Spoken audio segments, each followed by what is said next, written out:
just know that in this context, of means multiplication.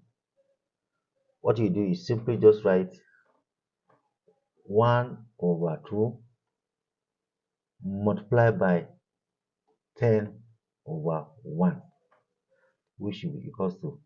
So if you like, you just say 1 times 10 equals to 10 all over 2.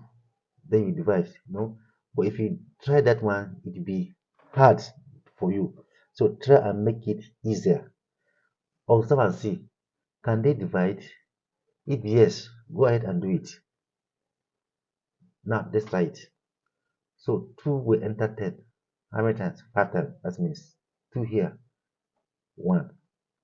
2 into 10 is 5. So instead of you to deal with 10, you're not dealing with half of 10, which is easier.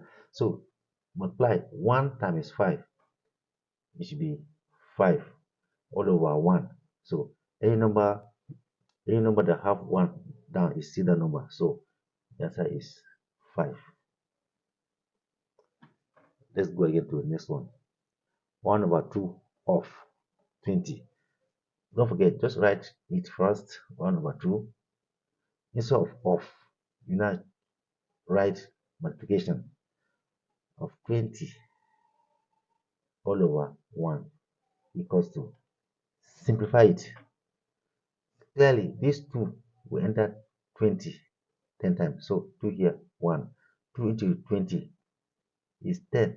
So you multiply 1 times 10, 10.